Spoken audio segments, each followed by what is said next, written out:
A man wakes up every morning around 7 o'clock and gets ready for work. He eats his breakfast his wife made for him as he pulls out of his driveway to drop his children off at school. The kids talk about their upcoming spring break travels that they have been anticipating for months. Their faces gleam with excitement for what is to come. The man smiles, so proud that his hard work has finally paid off, so his kids can see that he is not just some ordinary father. But as the day continues and as the man's day goes on, he learns his company, a large printing corporation, has been forced to lay off over 100 of their employees, including him. He is heartbroken, feeling uncertain, alone, and like a failure. Now, he does not wonder what he will wear on the plane, but if the family can afford it anymore.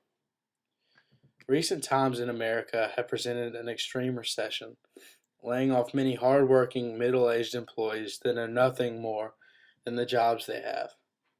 Many big-name corporations, along with smaller, more local companies, have completely disappeared, unable to financially survive the poor economic conditions. But there are some companies, like Belgene Printing Services of Athens, Georgia, that have defied the odds and stayed alive when most could not. Also, however, certain larger corporations have survived, leaving one to ponder what it really takes for a business to not fail in times like these. Smaller companies are able to provide more personal service, directed specifically towards their customers, while larger corporations are able to mass produce their goods at a cheaper price, leaving more room for profit. Poor economic conditions have affected all companies, but some have been able to survive the recession because of certain aspects of their business. Economically, recession is defined as a period of economic contraction, sometimes limited in scope or duration, while depression is similarly a period during which business, employment, and stock market values decline severely or remain at a very low level of activity. In retrospect, Americans have perceived numerous times in the past 10 years to be recession or depression. The economic conditions now present are times of true recession and depression, shown through the difficulties many corporations nationwide are experiencing. The 2005 New York Times article, The FedEx Economy: How Recessions Absolutely Positively Become Less Painful, is used to show the overuses of recession by explaining FedEx's believed success in 2005 during what most thought would be the toughest economic times America would face for a while.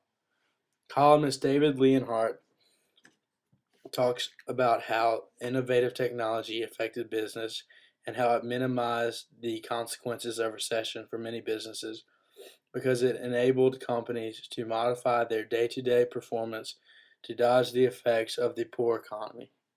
However, since the article was written 4 years ago, one can now see how all of the mentioned advantages of new technology, for FedEx specifically, have become insufficient in guaranteeing financial success, as stated in Dina Perez's Red and Black article, Print Services Doing Well Despite Recession. Because more than innovative technology is required to be successful now, other aspects of a company are becoming important.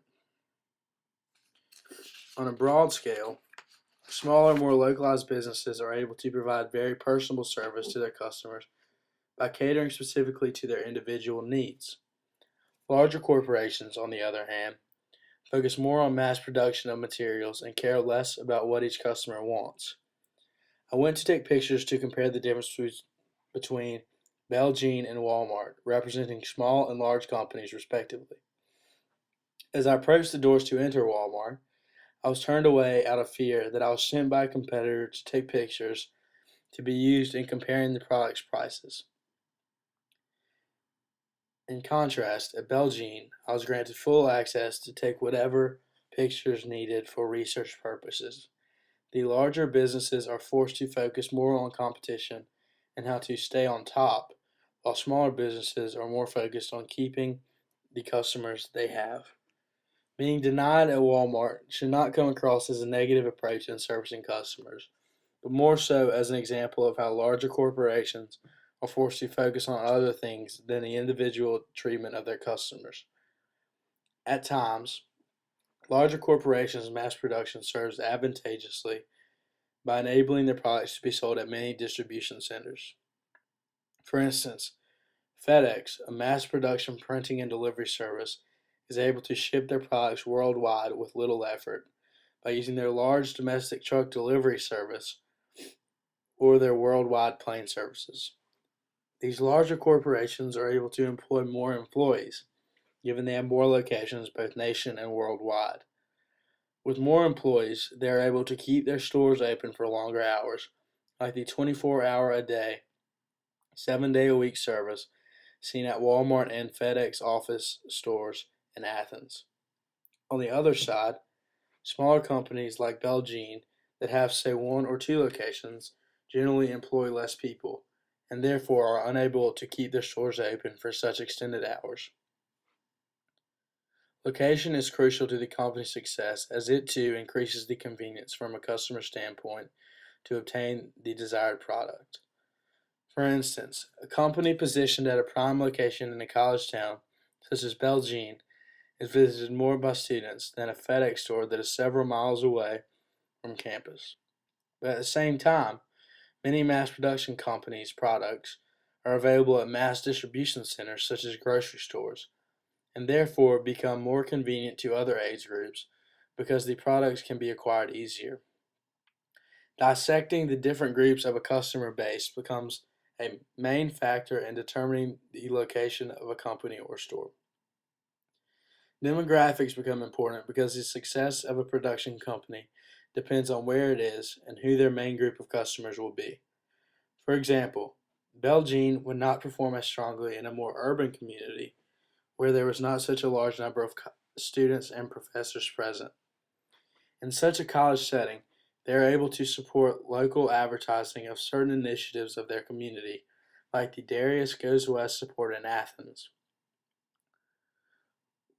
Larger corporations cater less to specific age groups, but place their distribution centers in locations that are more convenient, like the FedEx office store on Broad Street in Athens. This location is convenient to a different age group because it is found further down Broad Street at a point on the road that is often traveled less by the college population and more so by the city's permanent residents.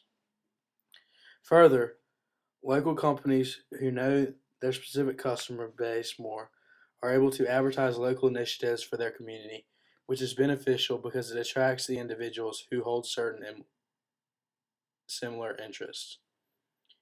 One would be quick to assume that these large corporations easily survive because of their mass production capabilities and the personal service driven mom and pop businesses fail, but Belgian's survival of late shows otherwise, proving that other aspects are more important to a business's performance in tough economic times. Through analyzing the article, one learns why small businesses like Belgian have been able to survive in this economy. But the article falls short of explaining why other sized businesses survive and fail, leaving one to research further into what brings each of these outcomes during recession. Location, service to customers, and the demographics around the company are key in determining if a business will survive. But even though some businesses that hold all of these qualities deemed necessary for success fail, one is left to wonder whether or not a business owner ultimately can control the survival of their company. Belgian has been fortunate, but many similar businesses have not. They should be grateful for their success of late and continue to modify their business to better withstand whatever challenges the future will bring.